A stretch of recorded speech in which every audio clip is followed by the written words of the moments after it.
Blake here, coming at you with a review for A Nightmare on Elm Street, the original A Nightmare on Elm Street, the 1984 classic, not to be mistaken for the 2010 remake that I know is so beloved, everyone loves it anyways.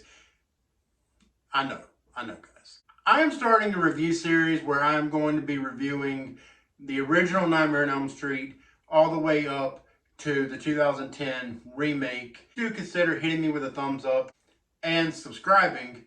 I would greatly appreciate it. And also, share this video if you know of anybody that you think would be interested in what I'm doing here. I would greatly appreciate that. And, it would really help the channel out. And also, guys, comment below, which Nightmare on Elm Street movie is your favorite?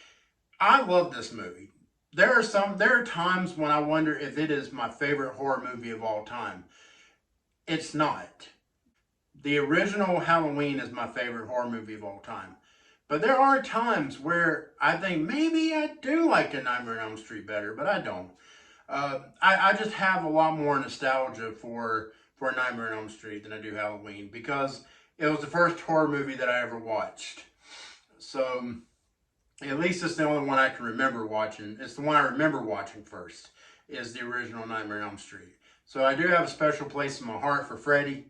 I think Robert Englund is such a phenomenal actor. I think he does a great job in this role of Freddy. Breaks my heart, man. I had the chance to meet Freddy a couple years ago, Robert Englund. His line was just too freaking long, dude. It was just too long.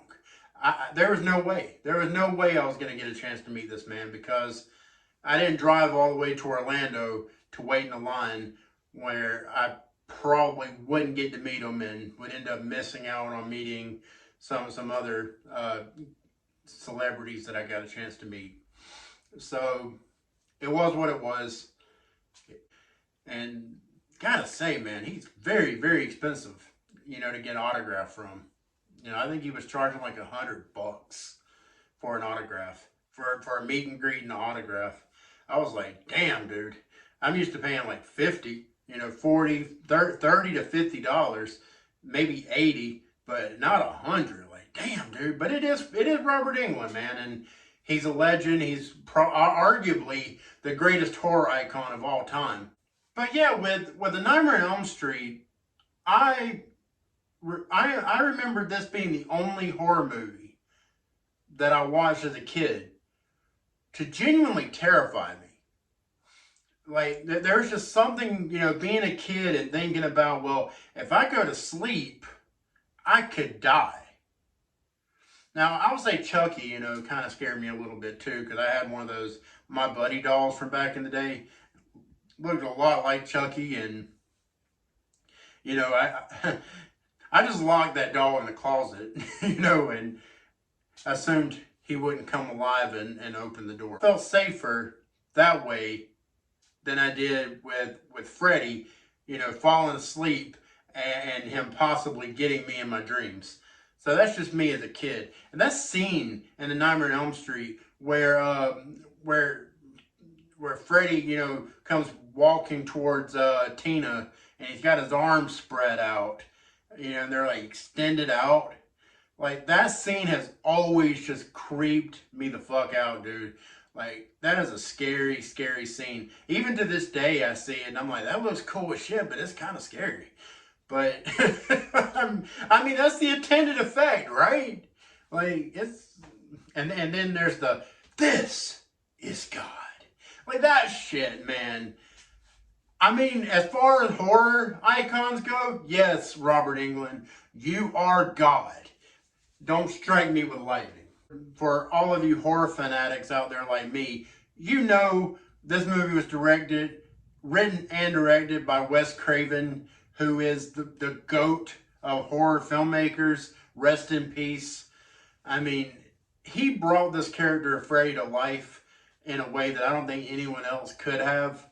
I mean, Wes Craven is just the GOAT. But this movie did deliver one of the best final girls of all time. She is definitely on the Mount Rushmore, if there is a Mount Rushmore or if there were a Mount Rushmore for final girls. Heather Langenkamp's Nancy would definitely be on there. For me, I think she's number 3. I think it goes Neff Campbell, her Sidney Prescott, Jamie Lee Curtis as Laurie Strode, and then you got Heather Langenkamp as Nancy. She's number 3. I don't know. My number 4 would not be popular for most of you, but I'm going to say it. I'm going to say it, and y'all can just get mad at me. But I'm going to put Sienna from Terrifier 2. I'm doing it. I'm doing it, and y'all can get over it. I gotta give Lauren Rivera her flowers, because Sienna was such a badass, and I love that movie. I think Terrifier. Anyway, it's the same Terrifier 2 review. And this movie too is also home to some of the greatest kills in horror movie history. The Tina kill, where she gets like sliced down the middle and she gets dragged over the ceiling. She's reaching out for Rod, screaming out for him. Rod ain't doing shit. He's just standing there yelling. And then you have the other kill in this movie that I think is really iconic. Like, I would put it in my top 5 kills of all time, favorite kills of all time. And that is Glenn, Johnny Depp. This was his first movie that he was ever in.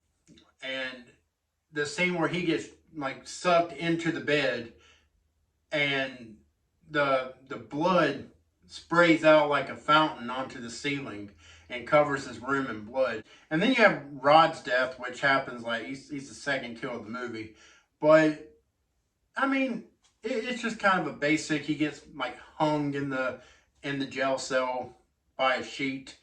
Freddy hangs him with a sheet. I don't know, man. Just kind of a boring, basic kill. Nothing special. But, whatever. They can't all be legendary.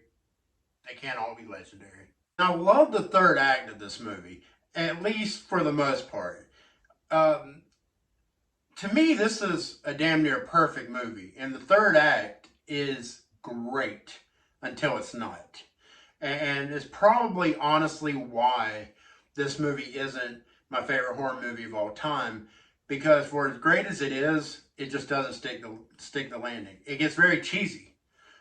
And, I'll get to that in a moment. But I love how in the third act, Nancy brings Freddy out of her dream into the real world. And she sets all these booby traps for him. He runs into every single one of them.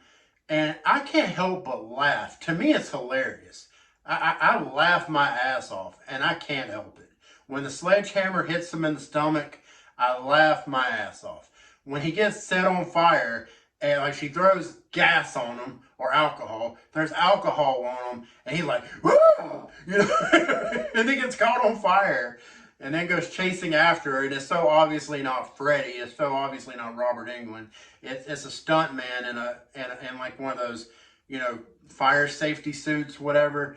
I mean, you can just tell it's so obvious. It looks like Freddy gained like 200 pounds. And it looks like me. It's like Robert Englund becomes me chasing her up the stairs, dressed up as Freddy Krueger. Anyways. And then you have the part where her dad, who's the sheriff in the movie, ends up running from across the street where Glenn lives and ends up breaking into the house, to go help Nancy. They run up the stairs. Nancy's telling them she got the fucker, whatever. And they go to her mother's room. Freddy, who's on fire, is on top of her mom. And, they end up throwing a sheet over Freddy, remove the sheet. And it's just this weird. And this is really where I say they didn't stick the landing. For me, this is the problem with the Nightmare on Elm Street. Because I've always been weirded out by that part of the movie where her mom is a skeleton and just just goes into the bed, and then Freddy comes back, and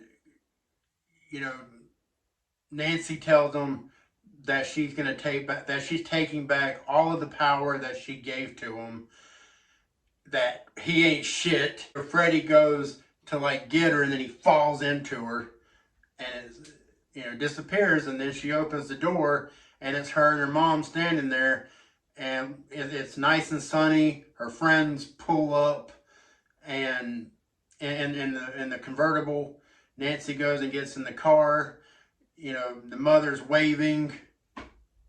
Then the hood goes over the car, and it's it's basically Freddy's sweater. And then the mother gets sucked through the window, which is so obviously a doll, a life-size doll that gets like pulled through the window by Freddy. It's just cheesy, man. It's just really, really cheesy. I've never liked it. So, for as great as this movie is, and it is great, it just doesn't stick the landing. It's like it's like Wes Craven ran out of ideas or something, or maybe they ran out of money. I don't know. Something happened.